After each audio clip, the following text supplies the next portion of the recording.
Krishna, Hare Krishna,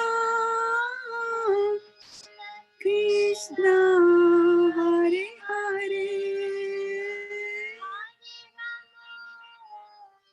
Hare Rama,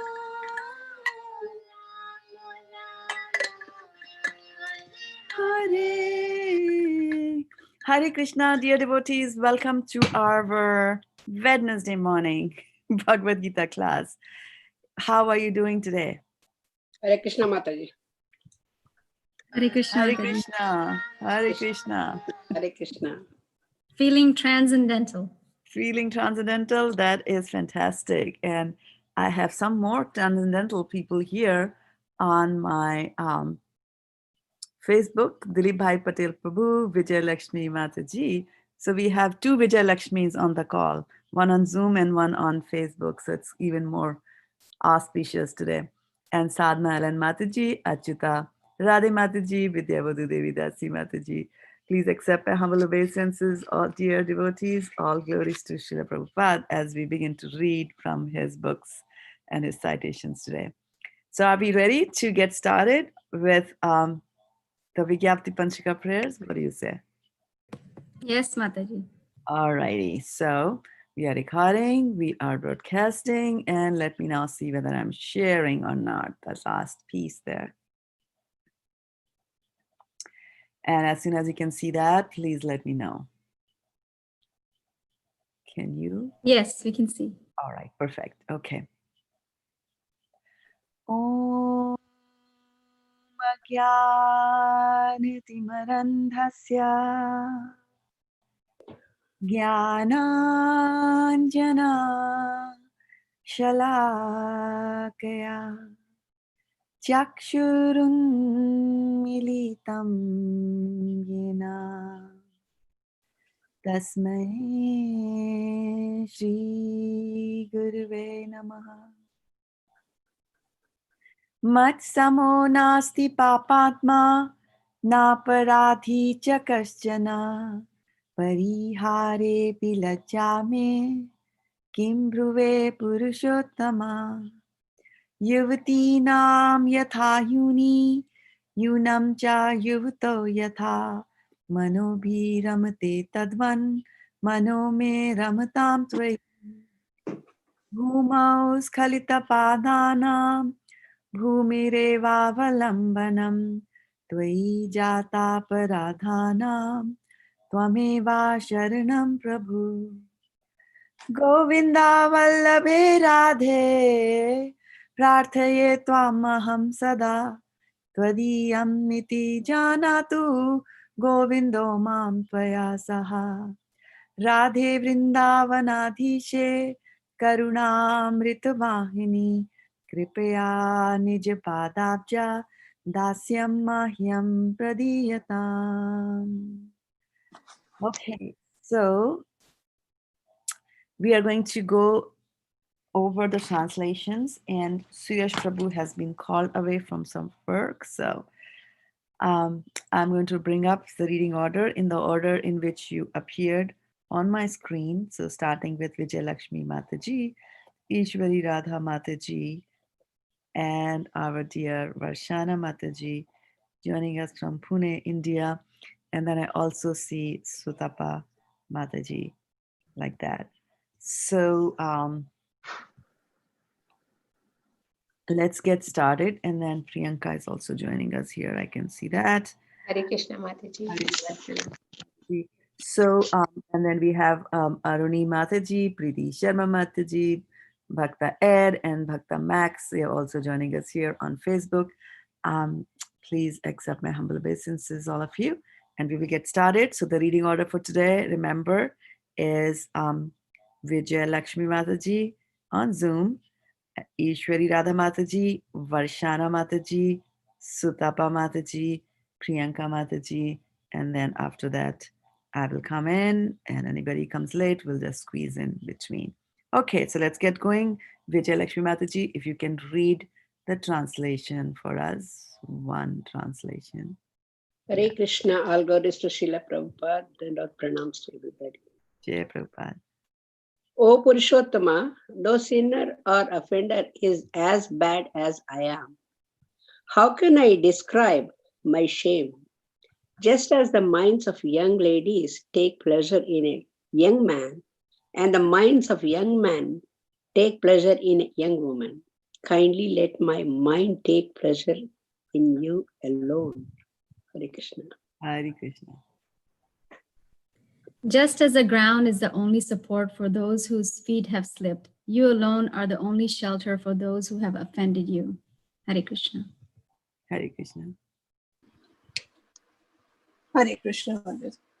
Hare O Krishna. Srimati Radharani, beloved of Lord Govinda, this is my request. May you and Lord Govinda consider me one of your assistants. Hare Krishna. Hare Krishna. O Srimati Radharani, O Queen of Vrindavan, you are a river flowing with the nectar of mercy. Please be kind to me and give me a little service at your lotus feet. All Hare right. Krishna. Hare Krishna. So who comes after Sutapavadaji? Me, Mataji. All right, good. So give us the verse, please. सकृद् एव प्रपन्नो यस्तवास्मीति च याचते अभयं सर्वदा तस्मै ददाम्येतद्व्रतं मम. Haribol. Synonyms. Sakrit, once only. Eva, certainly. Prapannaha, surrendered. Yaha, anyone who. Tava, yours. Asmi, I am. Iti, thus. Cha, also. Yachate, praise. Abhayam, fearlessness. Sarvada, always. Tasmai, unto him. Tadami, I give. Etad, this. Vratam, vow. Mama, mine. And I see two more have joined us here. We have Kathy Mataji and Neeral also with her. And then we have Garima. So Kathy and Neeral, are you in a position to read? Are they just joining? Kathy? Yeah, we will read, Mataji, and I'm typing the order. Reading order. Vijay Lakshmi Mataji, Ishwari Radha Mataji, Varshana Mataji, Sutapa Mataji, Priyanka Mataji, and then we have Neeral, Kathy, Garima. To tell us something about her reading condition today, situation. Yes, Mataji, I can read. You can read? Okay. All right.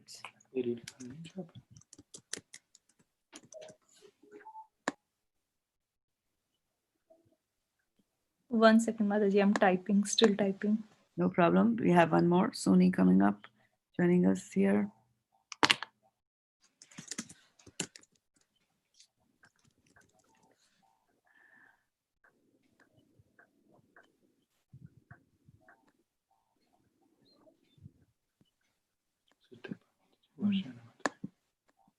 Okay, and Sony cannot read, so.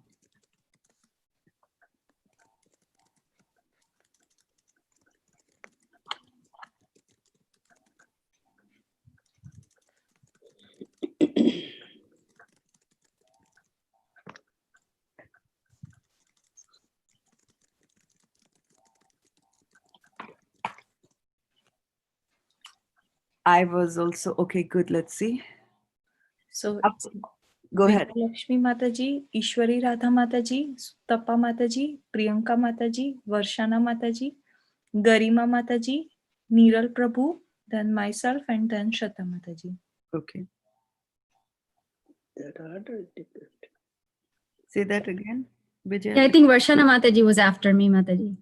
Yes, I after think Ishwari Mataji, yeah. Varshana Mataji, and then after Sutapa, Priyanka Mataji, and Shraddha Mataji, Kathy. Sorry, I changed the order. Yeah. You will be fined for doing that. How can you do that to Varshana Mataji? to know who after I should read. Yeah, I think this doesn't allow me to copy, so I have to type everything again. You know what I do is, I was thinking that we should just type it on a notepad. Notepad, yeah. Just copy paste. I think Suyash Prabhu does that. Yeah. Yeah. Well, while Kathy is working on that, Before you, Kathy Mataji, Neeral Mataji. Yeah. before you, Kathy. After you, I think Garima Mataji. Just remember. Yeah, usually she puts That me. you can. Yeah, yes. Towards that end, I will let her do that because she tweaks it so that she always comes before me. And if anybody new joins us, she'll start putting them in, sandwiching them in between. So that's fine. Let her work on that. I wanted to ask all of you here one question. That I was thinking of putting one more little milestone for all of us, and that is to take the very first verse from Srimad Bhagavatam 1.1.1. It's a pretty big verse. It's very powerful verse. Also, people have taken that verse and discussed it for 3 months, no end, like, and still relishing it. So I was thinking that should be now that we have done enough of this, Sakrit Eva Papanno, yes, you all are more comfortable. Can we substitute that with the first verse from Srimad Bhagavatam? Yes, Mataji. Yes, Mataji. Yes, Great idea. 3. What do you say, Varshana? Yes, yes, Varshana, Mataji. Mataji, you remember this verse? 4 years ago, 5 years ago, we did that. Yes, Mataji.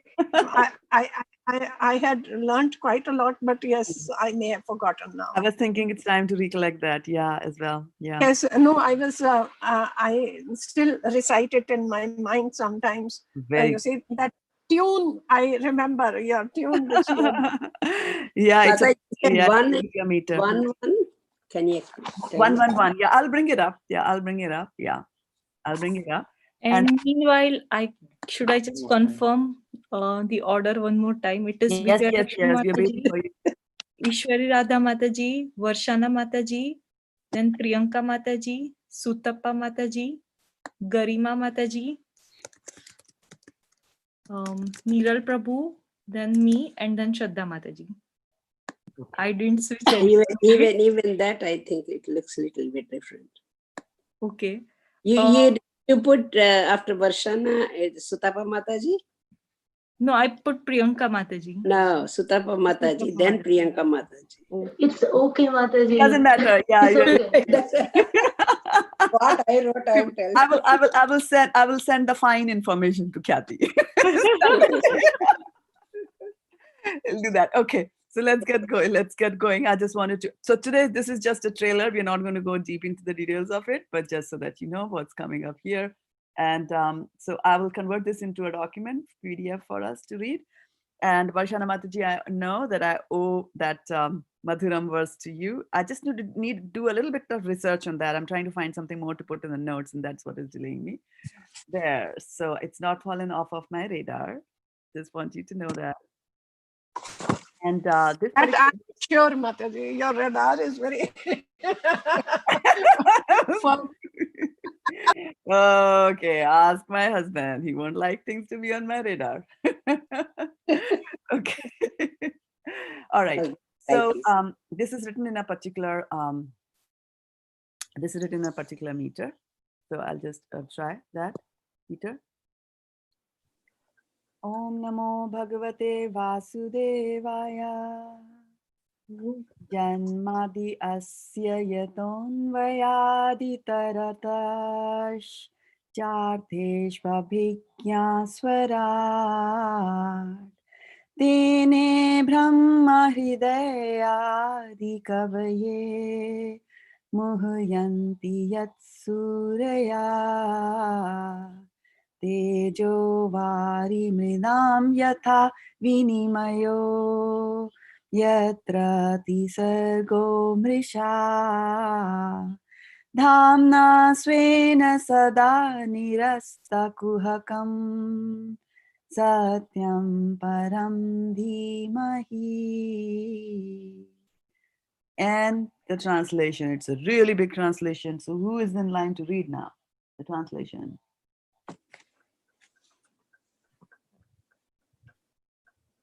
Reading order. Who read it last? Mataji, I think the person who is starting the number 1. Okay. No, Garima Mataji can read because Priyanka Mataji, yeah, she you read didn't last.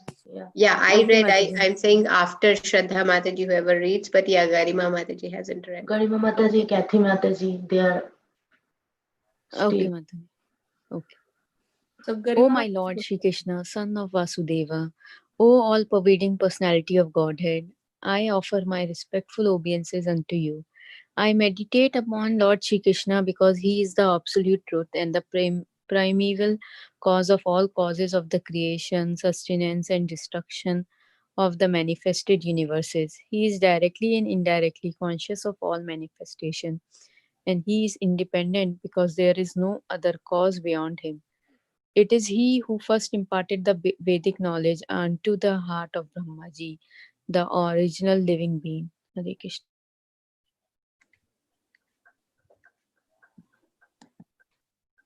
I will read the next part.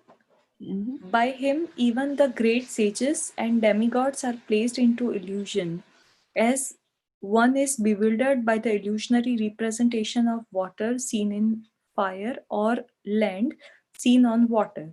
Only because of him do the material universes temporarily manifest by the reaction of the three modes of nature appear factual, although they are unreal. I therefore meditate upon him, Lord Shri Krishna, who is eternally existent in the transcendental abode, which is forever free from the illusionary representation of the material world. I meditate upon him, for he is the absolute truth. Hare Krishna. Hare Krishna. So it's a very powerful, very loaded verse. I'm sure we will relish it for many, many days. Okay. So we did three things today. Okay. So it's time for us to do a little bit of a reflection. What struck you from here or there? The other two verses that we did. Satyam Param Dhimahi. Satyam Param Dhimahi. And Lord Krishna is the cause of all causes.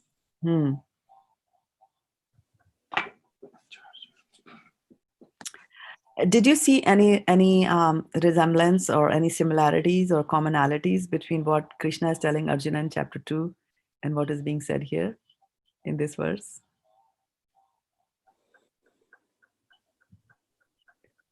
Should I bring up the verse again? Yes, Mataji. All right. It was quite a the verse is quite a mouthful. I was thinking this one. Why your voice is breaking, Shyati? I can't hear you. Means, I said this is Mataji, going to that take long time to internalize.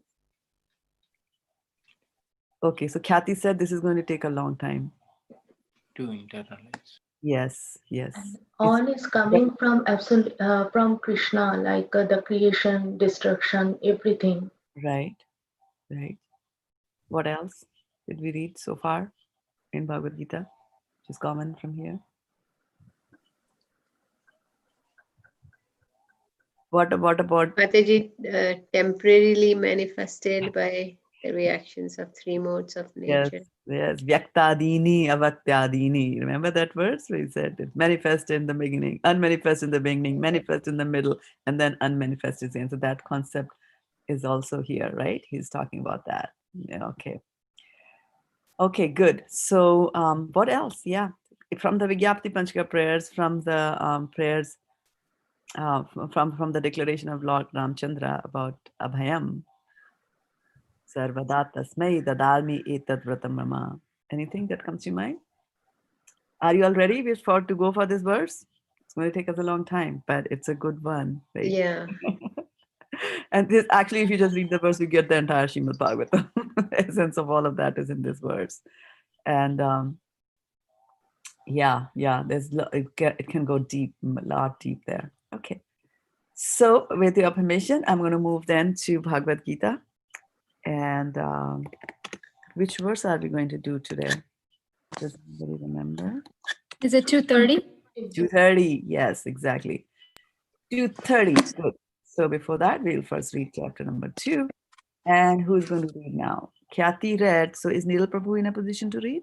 Yeah. Yes, ma'am. Okay. So is it his chance?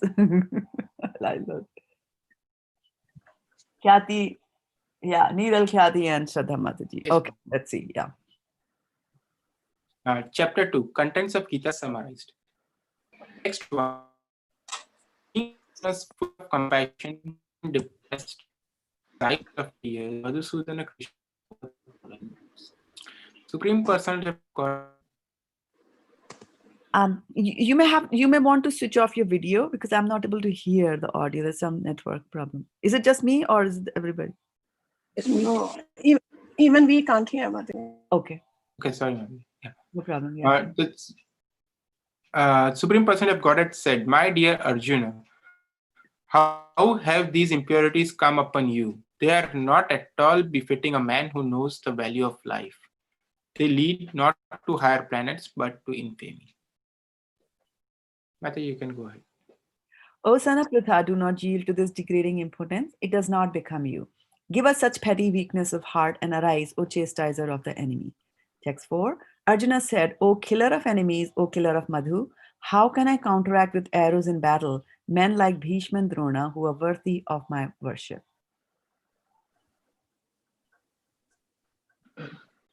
Vijay Lakshmi. Vijay. Garima Mataji. No, Mataji, you start. So text 4. Arjuna said, O killer of enemies, O killer of Madhu, how can I counteract? This you read already, Mataji. Yeah, she read 4, Mataji. You have to read 5 and 6. Sorry, text 5. It would be better to live in this world by begging than to live at the cost of the lives of great souls who are my teachers. Even though desiring worldly gain, they are superiors. If they are killed, everything we enjoy will be tainted with blood. Text 6.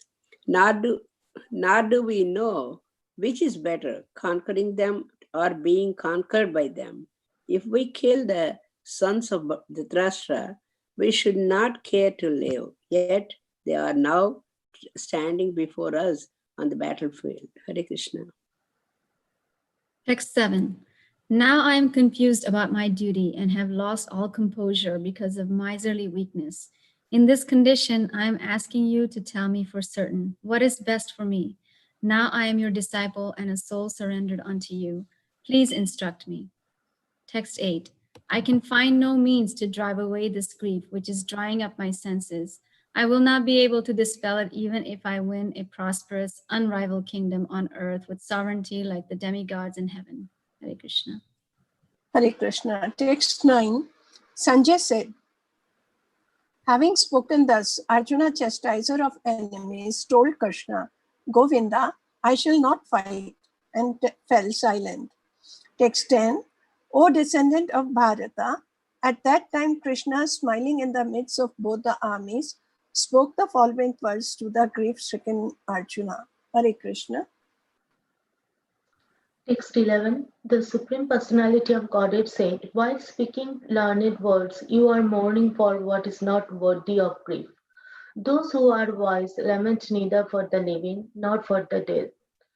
Text 12. Never was there a time when I did not exist, nor you, nor all these kings, nor in the future shall any of us cease to be. Hare Krishna. Text 13. As the embodied soul continuously passes in this body from boyhood to youth to old age, the soul similarly passes into another body at death. A sober person is not bewildered by such a change. Text 14. O son of Kunti, the non-permanent appearance of happiness and distress and their disappearance in due course are like the appearance and disappearance of winter and summer seasons. They arise from sense perception, O scion of Bharata, and one must learn to tolerate them without being disturbed. Text 15. O best among men, Arjuna, the person who is not disturbed by happiness and distress and is steady in both is certainly eligible for liberation. Text 16. Those who are seers of the truth have concluded that of non-existence, the material body, there is no endurance, and of the eternal, the soul, there is no change. This they have concluded by studying the nature of both. That which, text 17, that which pervades the entire body, you should know to be indestructible. No one is able to destroy that imperishable soul. The material body of the indestructible, immeasurable, and eternal living entity is sure to come to an end. Therefore, fight, O descendant of Bharata. Neither he who thinks the living entity the slayer, nor he who thinks it is slain is in knowledge. For the self slays not, nor is slain. For the soul there is neither birth nor death at any time. He has not come into being, does not come into being, and will not come into being. He is unborn, eternal, ever existing, and primeval. He is not slain when the body is slain. Hare Krishna. Text 21. O Partha, how can a person who knows that the soul is indestructible, eternal, unborn, and immutable kill anyone or cause anyone to kill? As a person puts on new garments, giving up old ones, the soul similarly accepts new material bodies, giving up the old and useless ones.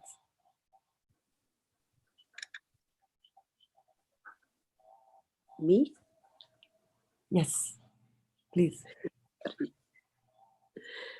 The text 23, the soul can never be cut. God. Again, I'm reading the same one from Mataji. No, that's fine. 23. Yeah. Text 23, the soul can never be cut to pieces by any weapon, nor burned by fire, nor moistened by water, nor withered by the wind.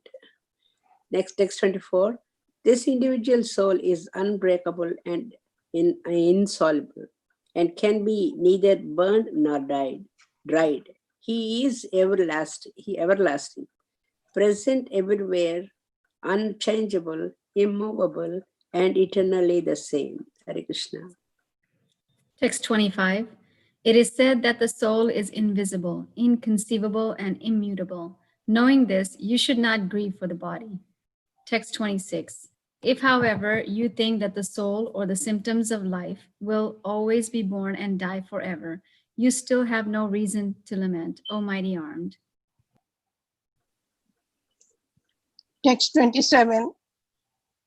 One who has taken his birth is sure to die, and after death, one is sure to take birth again. Therefore, in the unavoidable discharge of your duty, you should not lament. Text 28. All created beings are unmanifest in their beginning, manifest in their interim state, and unmanifest again when annihilated. So what need is there for lamentations? Text 29. Some look on the soul as amazing, some describe him as amazing, and some hear of him as amazing, while others, even after hearing about him, cannot understand him at all. Text 30. O descendant of Bharata, he who dwells in the body can never be slain. Therefore, you need not grieve for any living being. Hare Krishna. Text 31. Considering your specific duty as a Kshatriya, you should know that there is no better engagement for you than fighting on religious principles, and so there is no need for hesitation. Text 32. O Partha, happy are the Kshatriyas to whom such fighting opportunities come unsought, opening for them the doors of the heavenly planets. Text 33. If, however, you do not perform your religious duty of fighting, then you will certainly incur sins for neglecting your duty and thus lose your reputation as a fighter. Text 34. People will always speak of your infamy, and for a respectable person, dishonor is worse than death. The great generals who have highly esteemed your name and fame will think that you have left the battlefield on out of fear only, and thus they will consider you insignificant. Your enemies will describe you in many unkind words and scorn your ability. What could be more painful for you? Text 37. O son of Kunti, either you will be killed on the battlefield and attain the heavenly planets, or you will conquer and enjoy the earthly kingdom. Therefore, get up with determination and fight. Do the fight for the sake of fighting without considering happiness or distress, loss or gain, victory or defeat, and by so doing, you will never incur sin. Hare Krishna. Hare Krishna. Okay, so let's go to the text number 30 here. Dehi nityam avadhyoyam dehe sarvasya bharata Tasmat sarvani bhutani na tvam chochitum arhasi. Thank you for the music.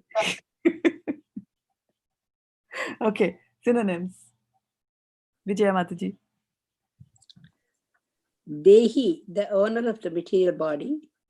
Nityam, eternally.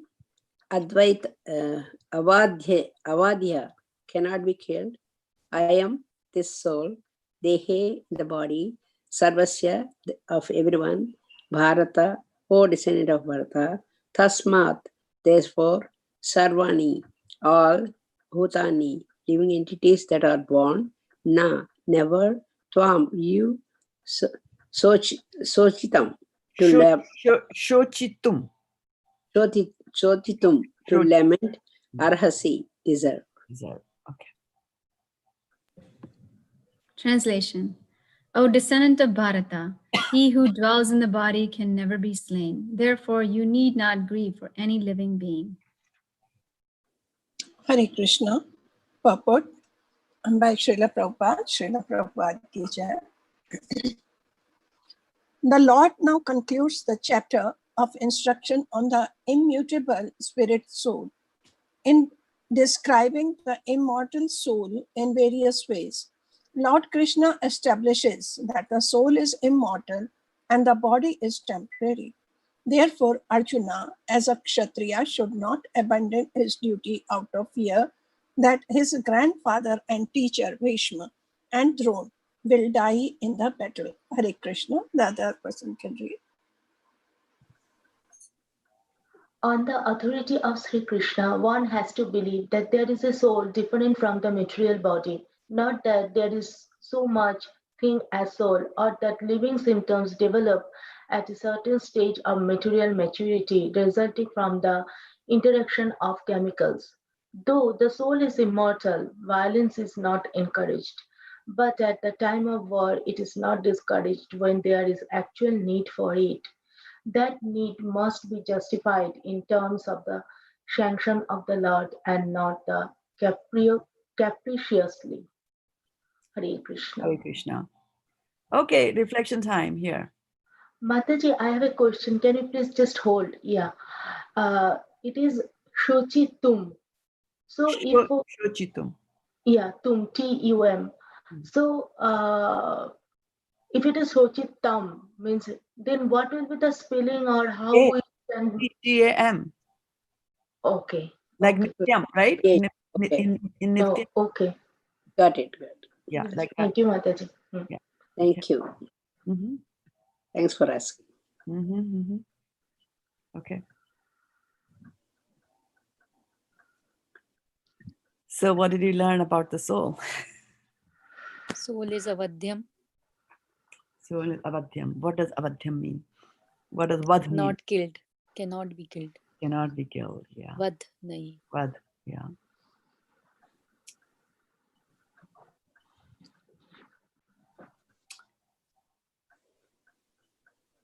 Maybe, I have a question on that. As in purport, Prabhupada is saying that I mean, when war is needed, then at that time it should be done as a duty. Violence. Yeah, violence. Yeah. In terms, yeah. And then, but then at the same time, he stresses upon that only if it is Krishna's will or it has Krishna's sanction. So like when we look in the present context and the wars happening and the soldiers fighting, how do they know that it's Krishna's sanction or not? And because they are like doing their duty when they are on the war front. Yeah. Yeah. So, well, so who is, okay, let's come here to this material world and this continent where you are. So who is ruling this? Who's ruling America these days? President. President, right? How do you know it is his will? Sorry, Mataji, can you repeat the question? How do we know that his will is carried out? He's the president, right? So his will Because be he carry out his has will. the authority. Yeah, that is fine. I'm not doubting the authority. I'm just saying is that as citizens, how do we know that we are He carrying? will give the orders, like, To whom? To you directly? no, No. to the military. Right. Or like we're not in military. So in general, any orders that are there, right? They will come to us through his representatives, right? So if I go to the directorate, to the um, DMV, right, Department of Motor Vehicles, to get my driver's license, there are certain rules and regulations that have to be followed, right? And all those rules and regulations are approved by the president in this country. Whatever rules are applicable in this country are approved by him, right? But he doesn't come and tell me directly. There are representatives that are there, right? And so when a person is saying that okay, you have to drive on the right side of the road here, then I will assume that it's got the sanction of the president of United States, like that, right? So similarly, we also have got representatives. And so the way things are, we have to go by whatever the representative is telling us, which might not always be the right thing. He might interpret the rules and put them to you in a wrong way. And so, for example, a parent can teach wrong things to the child, right? If a parent is a thief, then he will teach the son how to steal things, which is against the law and against what the president is saying, right?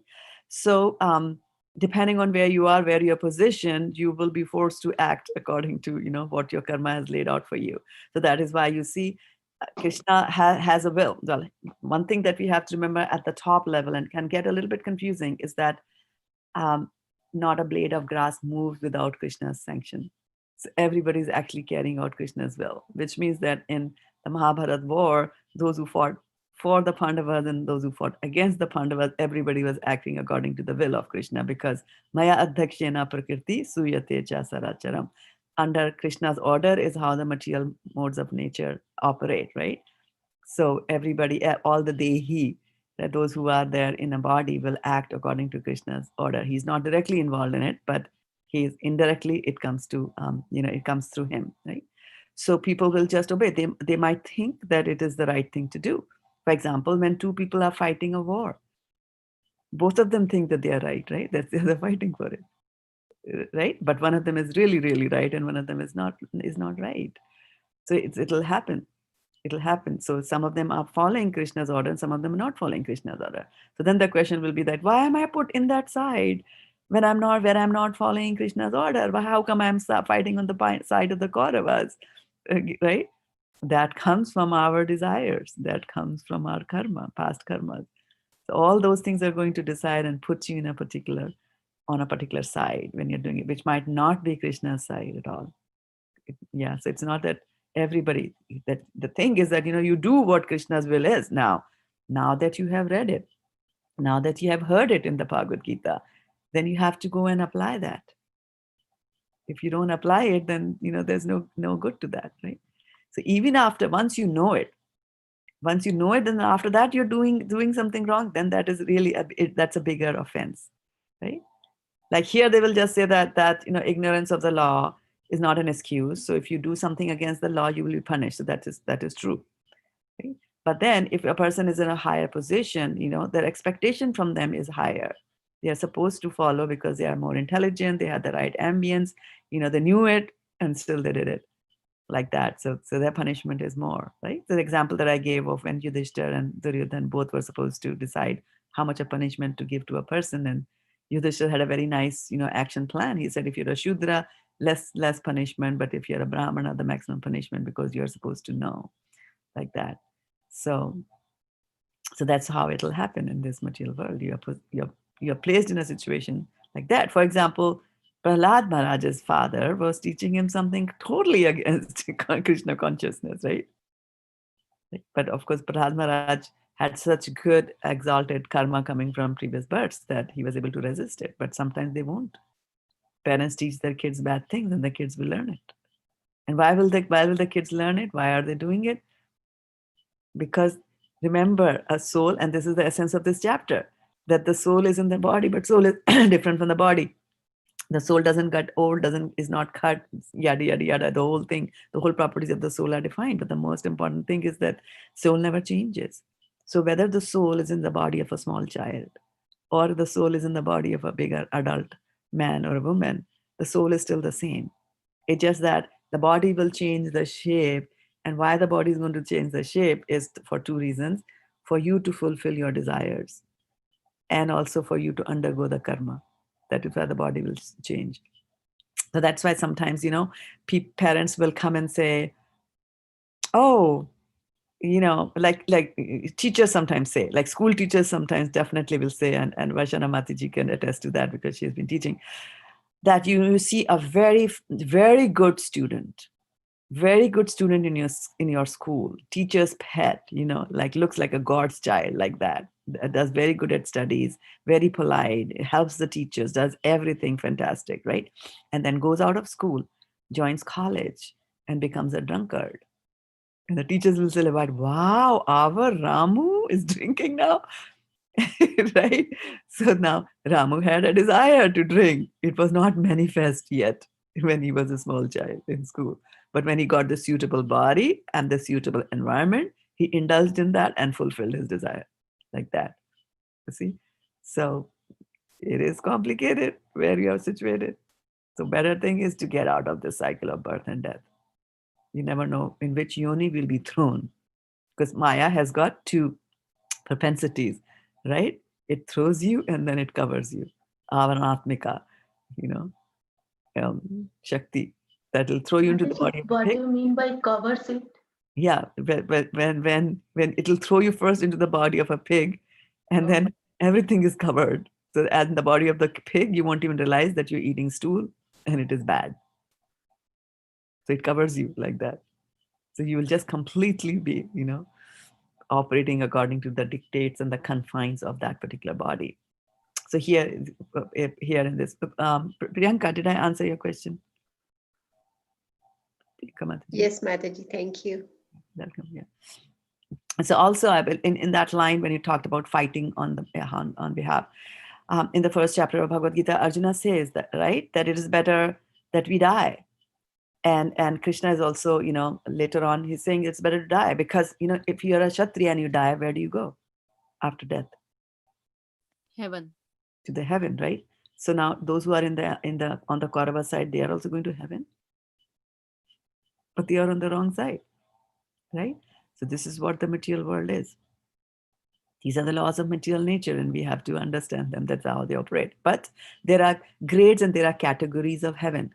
I mean, we grew up thinking, oh, this is Swarglok, this is heaven, this is fantastic place to go, and but the thing is, what is so special about heaven?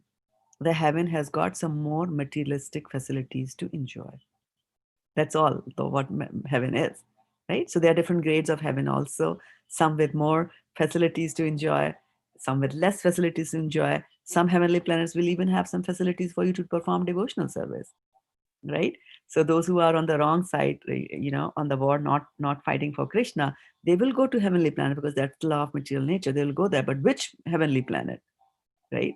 Which one? So there are grades of the heavenly planets also. Those who are on the right side, those who fought for Pandava, they'll go to a better heavenly planet where they will, and if they were doing it for Krishna, they had that kind of a thing in their head, then they will be able to pursue devotional service further, they'll be able to do that like that. So this material world is very complicated. We saw that there, right, in the first verse of from Srimad Bhagavatam, right, and which was also pointed out here as one of the reflection is that um,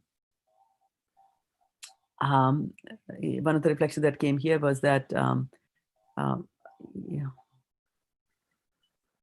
and I'm just going to read them because they were fantastic reflections, that the supreme truth is free from illusion. Krishna is free from illusion, but we get illusion, and we put, he puts sages and demigods into illusion. Brahma, Vimohan, Leela, fantastic. And then Achita Radhe is saying that Arjuna seems to be bewildered by the temporary manifestation. And this clause is included in the Srimad Bhagavatam verse also. Yeah. And what to talk of Arjuna, even demigods get bewildered like that. And then we have Ruchi Mataji saying that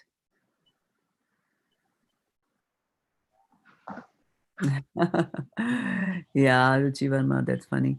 And then, yeah, welcome Advaita and welcome Namazya Mataji there. So Yeah, so here we are talking about Dehi was a nice term that was used, right? In this verse that we're reading. What does Dehi mean? Dehi. Body. The Dehi, owner of the body. the owner of the body. Body. Right? So who do you think owns the body? Soul, Mataji? My soul, The soul owns the body, right? Yeah. Is there somebody else with the soul in the body? Dwelling, Super soul? the super soul, right? So both of them are there. But in this particular verse, we are talking about the soul, right? Of course, whatever is applicable to the soul will be applicable to super soul also, which basically means that avadyo, you can't kill the super soul also, right? So it's a soul, and then you can't kill the super soul. All, yeah. But anyway, the focus here is on the soul because Krishna is trying to tell Arjuna. And then here in the purport, does he say that now the Lord now concludes the chapter of instruction on the soul and the properties of the soul. So let's try to recount what are the properties of the soul that you have read so far. soul is immeasurable, Soul is cannot be. invisible. Very good. Yeah. Not burnt by the fire, not withered by the wind, nor Chilly moistened by the water, nor Okay. Well, let's hear from others as well. Okay. Give a chance to others also to speak. All right. Good. What else? Soul is immutable. Immutable. Yeah. It is immeasurable. Immeasurable. Okay. Inconceivable. Inconceivable. Right. That is why we said yesterday, Ascharyavat. It puts you into Ascharya. Right. It's an amazing thing about the soul. Right. So here Krishna is saying that so he's concluding here. He's talking a lot. He's trying to convince Arjuna from all angles. He said, let's assume there's no soul. Let's assume there's a soul, and things like that. And yesterday we said that okay, so he is the owner of the body. He stays in the body, and we were talking that we are so bewildered. We are so bewildered by the fantastic things that the soul does. And Varshana Mataji yesterday told us that whether it's in an ant or whether it's in an elephant, the soul is still the same, and it's able to drive an ant's body as well as the body of an elephant without being muted, without being not muted as in Zoom muted, but it's not mutable. It doesn't change. It's not that I'm a soul of an ant, so I'm like this, and I'm a soul of an elephant, so I'm like this. Soul doesn't change. It's the same soul, and that's the cause of wonderment, right? But the even bigger cause of wonderment here is that the soul stays inside the body, right? Das dabare ka pinjara tame panchi pon rahive ko achraj kahe jai to achraj kaun. So it says that this it's equating this body to a cage, and they say that the soul is living in a cage. This body is a cage. The soul is living in a cage, and the cage has got 10 doors which are open. Right? What are the 10 doors that are open? Our eyes, our nose, our ears, nostrils, ear holes, mouth, all the openings that you have in your body. And the soul can leave from any of the bodies, any of the holes of the body. It can leave. So he says when you have a bird which is in a cage and you have provided 10 gates for the on the cage, and all the gates are open, then despite that, if the bird still stays inside the cage, that is the cause. That should be the thing that should bewilder me. That should be the thing that should amaze me, right? We talked yesterday about so much about amazement. That is really the thing that should amaze me, and not the fact that it left the body. So this Dehi who lives in the Deha, he's dwelling in it, but we have to remember that it has to leave. And the thing is that we don't know when we are supposed to leave it. That's the mystery. That's the suspense, right? In the story of life. We don't know, but it has to leave. And so don't be bewildered that it's leaving. There was already so many opportunities for the bird to leave. There are. So you should be just surprised that it still stays inside like that, right? So because Arjuna is thinking about death and, this is going to die. So don't be surprised. Anything that is born is definitely and surely, definitely going to die, right? And then here, Krishna is also saying that he uses the term Dehe Sarvasya. The Dehe Sarvasya means it's a very important word, and it's kind of like very deep. Our philosophy is very deep in that sense and differs a lot from other philosophies. Dehe Sar, what is the meaning of Sarvasya? Everywhere. Sarva, Sanskrit? Everywhere. Everywhere. Every, right? All. Everywhere. Right? So he's saying Sarvasya, it's in all the bodies. The soul is in all the bodies. So don't think there is no soul in an animal body. The soul is there everywhere, right? And as one of the properties of the soul, we had also um, read, right, that it's present everywhere, which means in all the bodies and all the planets. You know, not that souls only exist here in Earth, right? Mataji, plant, including plants also. Yes, plants also. Plants have a soul. Plants have a lower consciousness, and plants have a soul, right? Insects, crawling, reptiles, all of them. All of them got a soul. So this verse is saying that he's there present everywhere. So do not think that only human body has got a soul, so I can eat animals like that. And again, Prabhupada here is saying that, you know, violence, like just because you can't kill a soul doesn't mean that violence is approved. Violence is only approved when there is a situation there which requires violence, and that too when it is along the what the Krishna wants you to do, right? So there is the deha, and then there is the dehi. Deha means the body, and dehi means one who lives inside the body, right? Dehasmin itha dehe. So dehasmin, in this body, is what the verse said. So we have to remember that but there is a difference in the quality, right, between the body and the soul. There is one which is inferior, and there is one that is superior, right? And so I'll bring up a few verses which we can quickly read together. And those verses are actually from the 7th chapter of Bhagavad-gita, which we have just started reading in our Tuesday Bhagavad-gita classes. And whose turn is it to read? Do we remember? It's mine, Mataji. Your turn? Okay. So just read one translation and we'll go around Robin on that. Starting from text number 4 here. Text 4. Earth, water, fire, air, ether, mind, intelligence, and false ego. Altogether, these 8 constitute my separated material energies. Next one. Mighty Arjuna, there is another superior energy of mind which comprises the living entities who are exploiting the resources of this world, this material, inferior nature. Next one, please.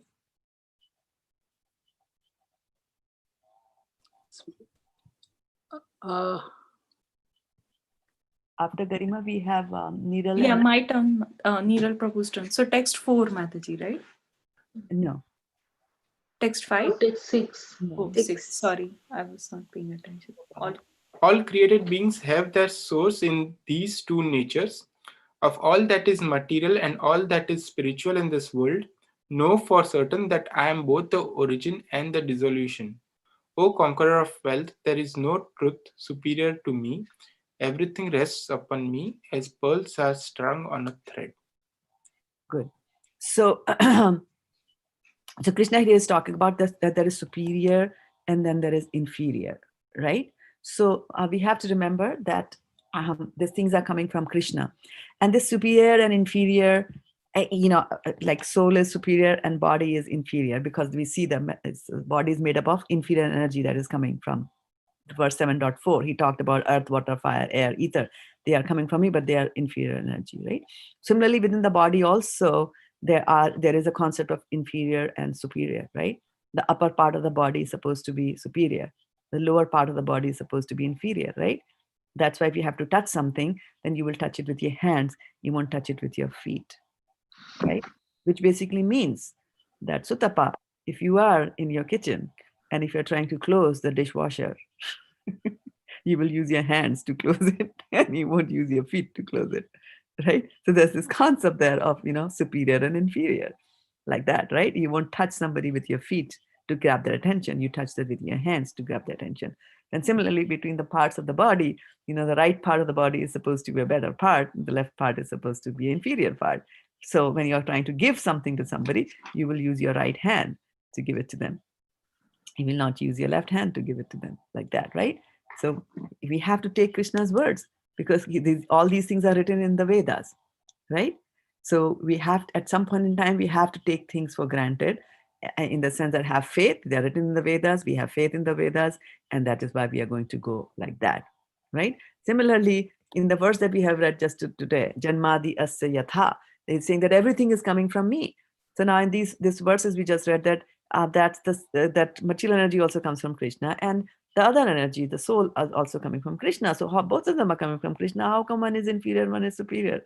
Like that, right? So you have to take Krishna's words for it. When he's saying that this is inferior, then this is inferior. But again, we have to keep in mind that both of them have got to do with Krishna. So the superior energy, the soul, is where the focus is. Chapter number 2 largely focuses on that, and we are looking at all these amazing and fantastic qualities of the soul. And is small, inconceivable, immeasurable, so on and so forth, stays there in the body despite all the holes, will not go, will leave at a certain point in time, get into another body, right? And we try to do all kinds of things, and the biggest thing is our false ego, where we think that we are this body. And there's this very nice example that comes from the Greek. From the Greeks, where we have Socrates, Aristotle, Plato, right? Pluto. These are such famous, they were Greek philosophers. So Socrates was the one who proposed that there is a soul. He believed that there was a soul. He didn't believe in God, though. So he did not know Sambandh Gyan, but he was up to that level that he understood that there is a soul. And because of his teachings, and those days, there was a lot of strictness from whatever religion was being followed at that time in Greece. People didn't like it. Those who are in power did not like that. So they had a trial, and he was accused of certain things, wrongdoings, spreading the wrong philosophy, basically, and going against the nation. So they all concluded that he should die. He should be killed. So in those days, it was like, okay, so how do we kill him? So we'll give him a glass of poison to drink.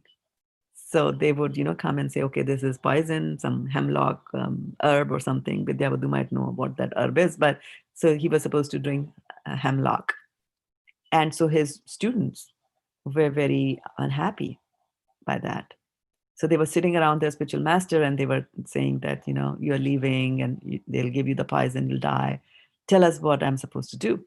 And the spiritual, Socrates told them something very interesting and very nice. And he said that after I am gone, whatever I have told you, you should do. And he said that even if you don't agree with what I'm saying, but after I'm dead, if you do what I've told you to do, that'll be the right thing to do. And then, of course, if you agree to what I'm doing and then you do what I'm doing, then that'll be the right thing to do, right? So this is what the spiritual master is instructing to his students. And similarly, Krishna is also going to tell Arjuna for so many chapters of Bhagavad-gita, this and that, this and that, this and that, right? And then, of course, he leaves the decision to Arjuna to what course of action that he wants to do.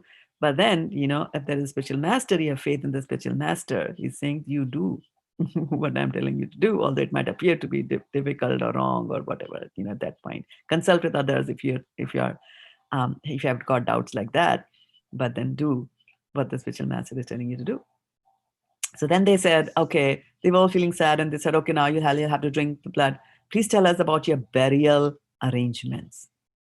How should we bury you? Where should we bury you? That kind of stuff. And then Socrates says, yeah, you bury me if you can catch me. So this was such a deep statement, because he's thoroughly believing that I am the soul. And he's saying, what will you bury?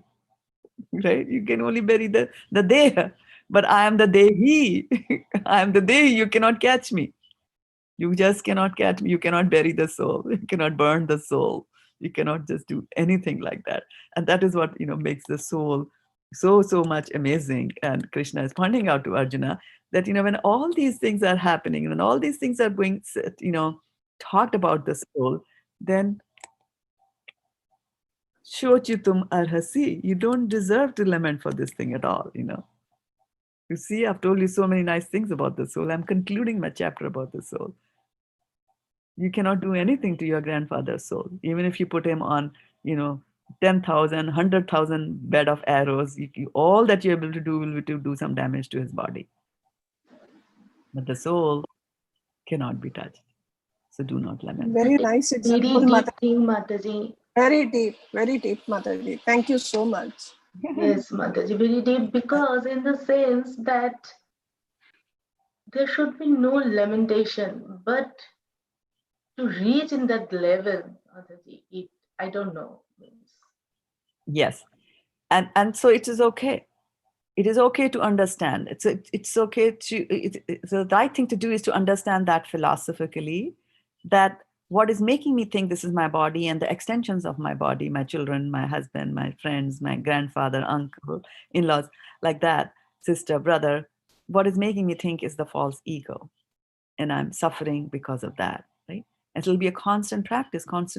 But the good news is that you reach that stage. A difficult doesn't mean impossible, right? And Prabhupada used to say, impossible is a word in a fool's dictionary. Do it, you can do it. And a classic example is our dear His Holiness Bhaktuchari Swami Maharaj, right? He just went and told his disciples, they were saying that, okay, he's having trouble breathing. Yeah, because the dehi is inside the deha. The deha cannot breathe because of corona infection. So he's going through all that.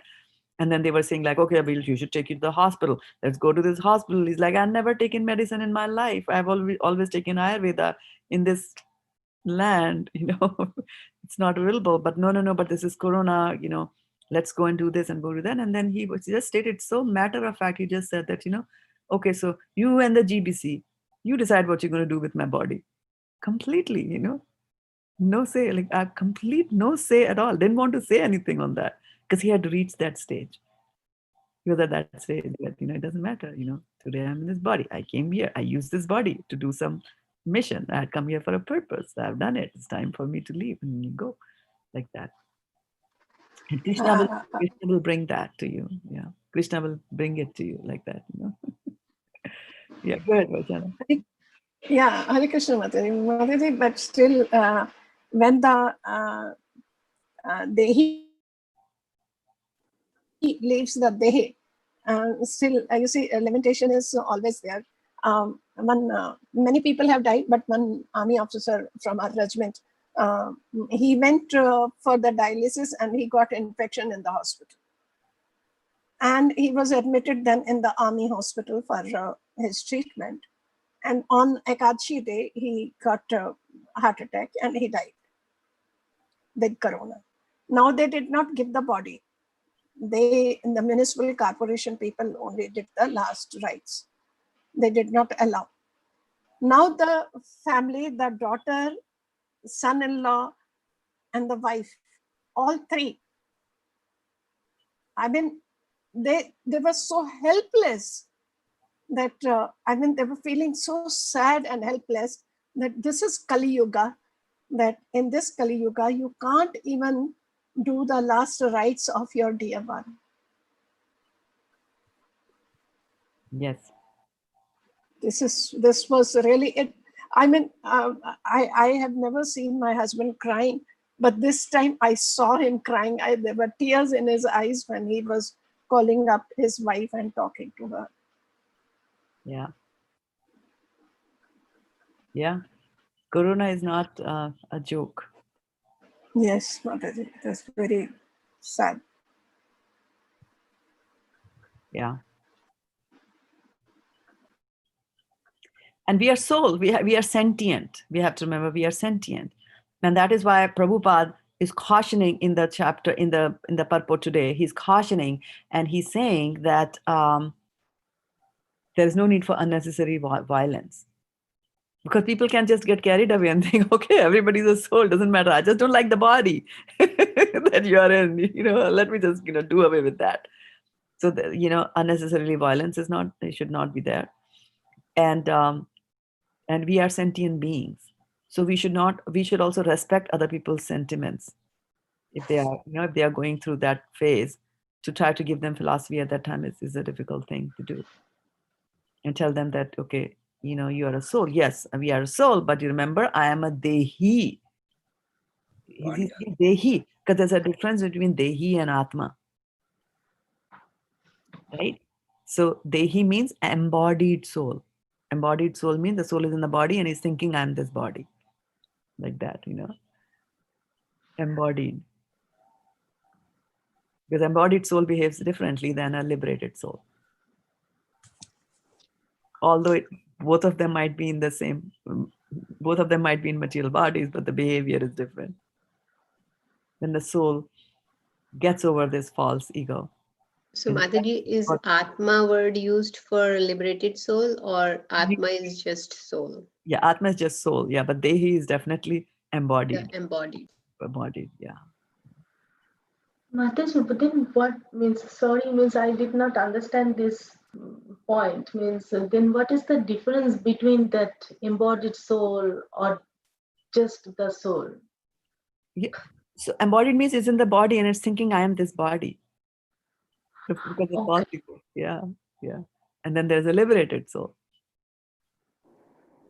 Now, So Mataji, as you go deeper into the philosophy, the question that should be asked was that, oh, so there's the soul is liberated, and so it means that there is a soul that is not liberated, and there is a soul that is liberated, which means there's a difference between the liberated soul and unliberated soul. But didn't you say that the soul never changes?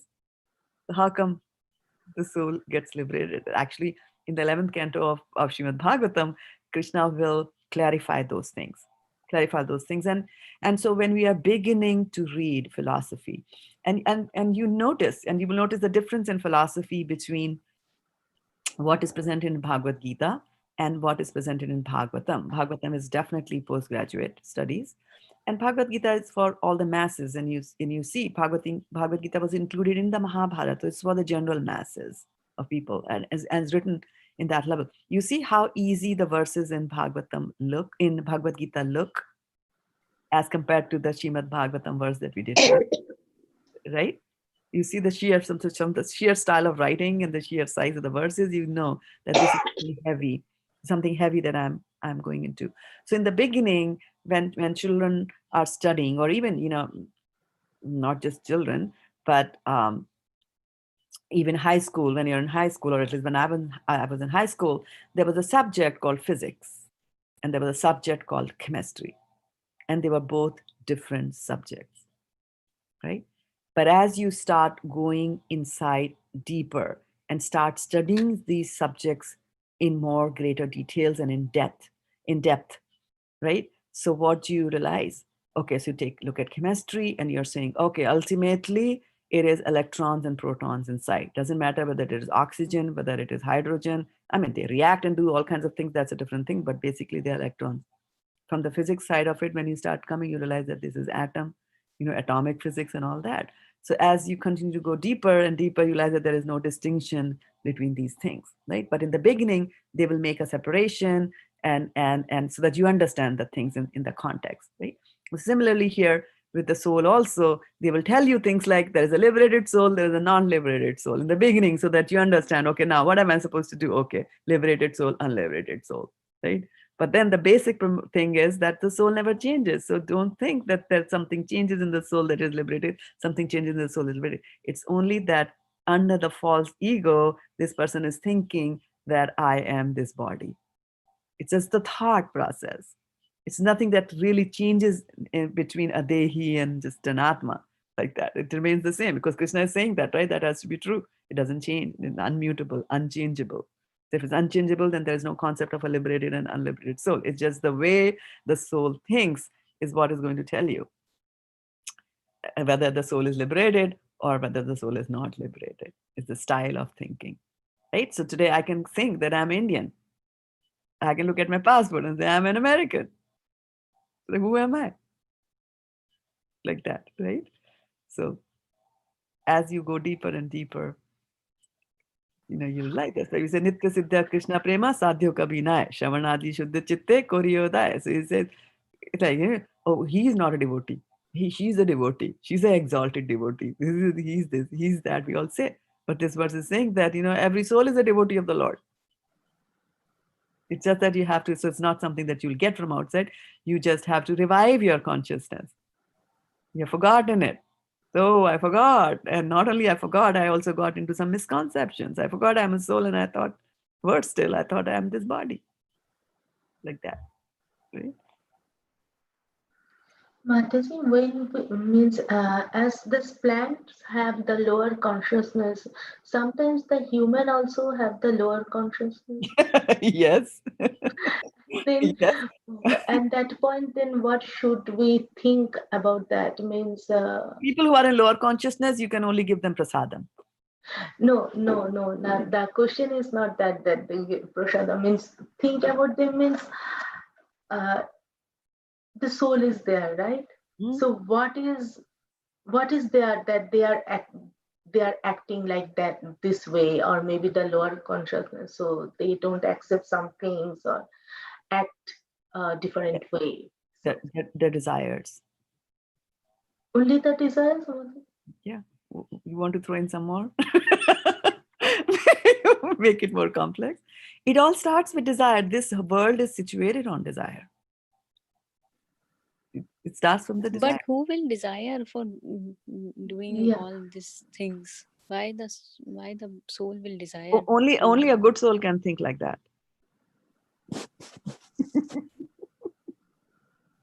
Right? Well, when we say a good soul, it is very subtle and you don't even know. When it'll be a gradual thing.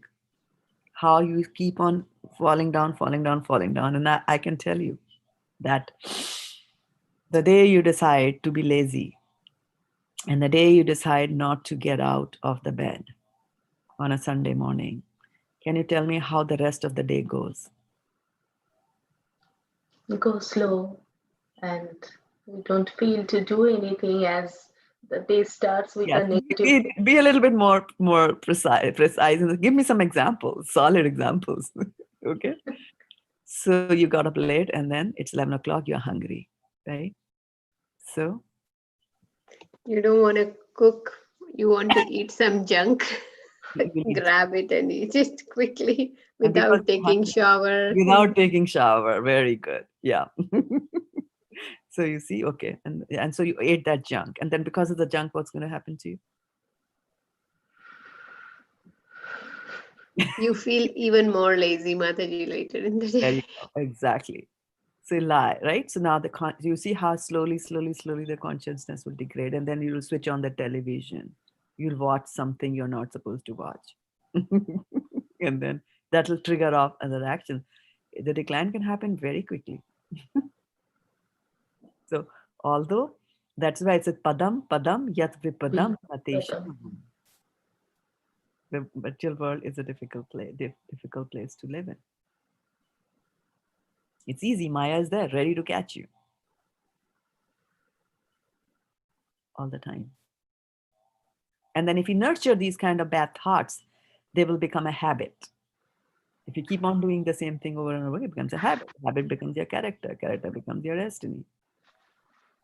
Right? So if every Sunday you do the same thing, right? You get up late, go and buy some Dunkin' Donuts, you hog them, and then you sleep, then you bring your TV remote, then you sit down from the TV, the chanting bead, you don't even know where they are. They got dropped somewhere, and you repeat it. And then what we are repeating on Sunday, and here is how powerful your senses are. The senses are so powerful, they're called plunderers. They are plundering you, the soul. They'll demand things on you. They are your masters. They'll make you do things like that. That if you today, you indulge in something, like today in the night, when you're working hard on your office work or whatever work you're doing, and the mind says, let's eat something, which you're not supposed to eat. In any case, after sunset, we should not eat, but anyway, we eat. But anyway, midnight eating is wrong. So if you're doing that, then the senses are so powerful that the next day, at precisely the same point, at precisely the same time, Sutapa, they will come and tell you, let's eat that junk again. That is why Sharira Vidya Jal, that his body is a network of senses. It's a network, and the Dehi is caught in that network of senses and thinking, I'm this, I'm enjoying. Nobody enjoys that. This whole things I'm enjoying it. But it's false. Right? It is false. It is not real. And we read that in Srimad Bhagavatam 1.1.1, which said that, because you put us into illusions, all these things, they appear, this material energy appears to be real, although it is not real, right? So what does it mean material energy doesn't appear to be real and it is real? I mean, after all, in Bhagavatam, in Bhagavad Gita 7.4, 5, 6, we just now read that, okay, this material, this earth, water, fire, air, ether is also coming from Krishna, right? That's also coming from Krishna. So it's Krishna's energy. How come you're saying it is false, right? So when we're talking about false, we're talking about the value. We are talking about your relationship. My problem is that I'm thinking I am this. I'm thinking I'm this earth, water, air, or combination. I'm thinking I am this. And this, you're not there, right? Like, for example, nowadays, when a person finally gets married, that person would have gone through a few relationships, right? So 12-year-old, they're necking some other 12-year-old thinking, oh, this is the man in my life, or this is the woman in my life.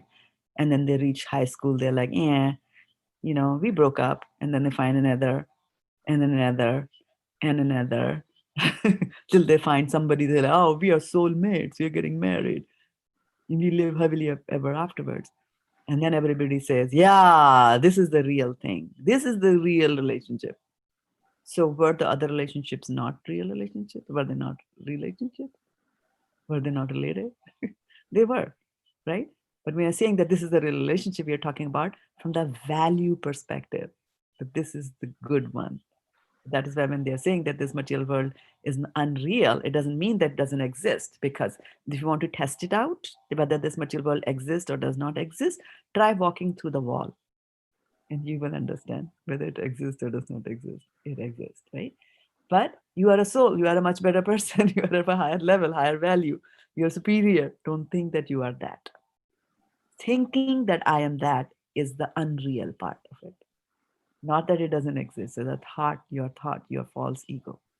False ego, false means wrong or bad, right? One which is not true is false.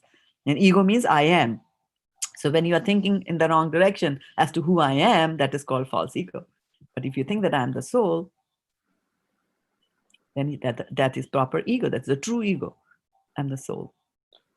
But if I'm saying I'm the body, then that's a false ego. However, because the Dehi is inside the Deha, there are certain rules and regulations around the body, so which you have to follow. And also use this, as I said yesterday, use this body as an instrument. This body can be used as an instrument to go back to Godhead. That is the prime purpose of the body. Everything else is secondary to that. So Mataji, now we are like, we have so many, we are in so many relations, means like from husband, and then like for some we are like aunt, and for, so all these relationships, we should think about that we are only soul, or because the material things, we should not think like that way. Sarvasya, yes. In everything there is a soul. Everything there is a soul. Yeah. So if you're somebody's your nephew, your niece, who are they? They're all little souls in their own dehis. They're moving around you, right? And interacting with you through that body. But they're all souls, right? Yeah. That should be your internal feeling that they're all souls. And it'll be amazing to watch them as souls. As soul. I mean, I can tell you from my example that when my daughter was born, I was not at all thinking of soul at all at that time, So to me, this was a baby, and fine, you enjoy babies and things like that. But now when my granddaughter was born, thanks to my special master, at least I've got that much of understanding that a soul has come into this family using a body. Right. And now it's very interesting for me to observe her, that how the soul does things. Right. This soul at this age is putting everything in the mouth. Because exploring this material world, that's what it's just doing that. Now, after some time, it realizes this is the mother, this is the father, realizes that. Slowly, it's very interesting to see how the soul is constantly interacting with this material world. She has got a dog, and the dog sometimes catches, she wants all the toys that the dog has. She wants the dog's toys, although she has her own set of toys. She wants that, see how the soul operates like that. And then she'll try to pull it from the dog, and the dog will not give it. Dog is another soul. Like that, So you observe this thing, then the world becomes very fascinating to observe like that, So once in a while, then if they are rude to you, or, then you it's easy for you to operate from that platform, saying, okay, fine, this is the body that's saying to me, right? So it becomes easy also for you to tolerate certain things, right? Mataji, I don't know, this may be a stupid question, but uh, means what if sometimes that some person is rude to us, we cry. So that time means what we think means that it is only the emotions that's why we are crying. So the soul is getting hurt, or Yeah, soul feels. the Yeah. mind is. So soul feels, and the reason that the feeling is done by the soul. The mind doesn't feel. The mind is a factory of thoughts. It will generate thoughts. The intelligence will discriminate between good and bad, saying, okay, that person, what that person is saying is bad. What that person is saying is good. That discrimination soul will do. Now, depending on, I've just presented to you that, okay, fine, my spouse is shouting at me, this is bad. Right? So thought came, spouse is shouting at me, intelligence comes and says, this is bad. Still, you have a choice of how you're going to react to that. Right? So No, then the tears. tears are coming from the body, right? It's a material. Yeah. Right. So lower, you remember, lowest is the dull matter, up the dull matter of the senses, above the senses is the mind, above mind is intelligence, above the intelligence is the soul, right? So from the lowest part, you captured all that information, they came from the ear, right? All this body is taking part into it, and then the mind formed like, this is not, this is what he said. The mind is not saying anything good or bad. The mind is just saying that the husband said, you fool. And the intelligence is saying, husband should not call fool, that is wrong. And now the soul has a complete choice how to react to that. Now the soul says, you called me fool, I'm not a fool, this doesn't love me and all that. Then that command will start coming down in the downward direction, right? From the intelligence to the mind, to the senses, and then the eyes will start dropping the tears, like that. Mataji, very nice explanation. I was just thinking to ask like last couple of days and I'm forgetting. Yeah. So if you start looking at it clinically, right? How doctors also look at things, right? They handle death all the time. They don't get flustered by that. So it depends on how you're looking at it. But when their own person dies, then they will cry, right? Because of the identification. Like that. All right, it is 8:50. Do you know where your children are? Sorry, are we trying to say something? I saw a hand raise. Were you raising a hand? Yes, Mataji. Hare Krishna, Mataji. When you were describing, I just wrote, a liberated soul thinks that I am not the body, and unliberated soul has false ego and doesn't want to leave the body and laments. Is this correct understanding? Yes. Laments all the time. Actually, I was discussing this with somebody the other day that in Bhagavad-gita, Krishna says, Dukhalayam ashashvatam. This material world is Dukhalayam. Alaya means a place. A Dukha means of sorrow, right? So there's sorrow, so you will lament. And so he said that, it's in the scriptures, Bhagavatam, that if you find a person who's lamenting, then that is a natural position. Don't feel bad about it, because in this world it is dukhalayam. Everybody laments. Everybody is unhappy. So your amazement should be that if you find somebody is happy. And they say there are only two kinds of people who are happy in this material world. Either they are children or they are mad people. Only those two are happy. Because if you are intelligent, if you have even an iota of intelligence, you realize that what a soup we are in right now. Like that, yeah. And Vijay Lakshmi Rai Mataji is asking a question. What is the significance of praying for the departed souls of ancestors by performing Shraddha? So I'll answer that in a few quick minutes here. So when a soul leaves the body, we call that as death, right? So body in any case is dead. It's only the soul that enlivens it. So when the soul leaves the body goes back to its original state, which is dead, cannot do anything, cannot animate. Now, when the soul leaves the body, then with the soul also, the soul's subtle body leaves. The subtle body does not so-called die like that. It accompanies the body to the next body. Now, there is some time lag between you leave the body with your subtle body and find another suitable body to do whatever needs to be done. Sometimes we get another suitable body so that Yamraj can punish us. And of course, even before that, we need another body so that we can travel to Yamraj's planet to hear our sentence and things like that. So there are phases in soul's journey to wherever its destination is, that it'll just have a subtle body, and it'll just have the soul will be there with just a subtle body, but the desires are still there to eat.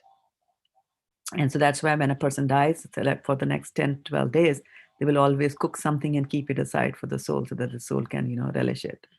And then the prayers are offered to the soul so that the soul finds the right path to go wherever it has to go, because the soul is still attached to the body. And if the body is still lying there in a coffin, then its soul will not like to leave. Therefore, that's why you see that they immediately cremate the body so that the soul can leave. Otherwise, it'll just linger around. But even if you cremate the body, the soul is still attached to what it thinks are the extensions of the body. The soul is still attached to husband, wife, children, like that. So it'll still hover in the same place where it has died. So all these prayers, etc., are meant for the soul so that it understands that, hey, buddy, I'm not supposed to stay here. I'm supposed to go to my next destination. And so that is why for the 10, 12, 13, 14 days, they do all that stuff, which is the duration that it gets a body, which is called a preta body. And then after that, they say that it takes soul about a year to reach the planet.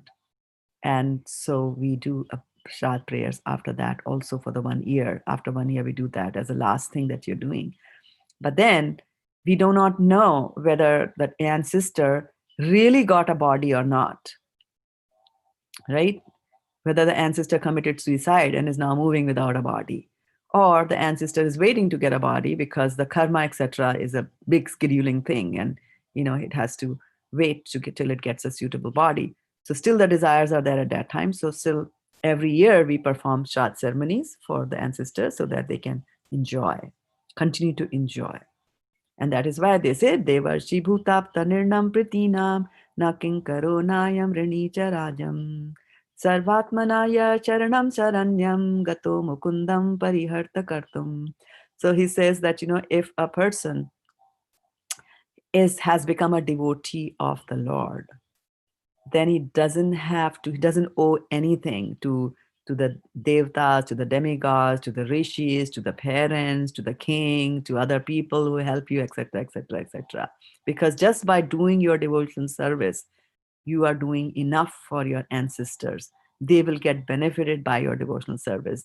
They will get suitable bodies so that they can perform devotional service. So even better than performing a Shraddha ceremony for the ancestors is that you become a better devotee.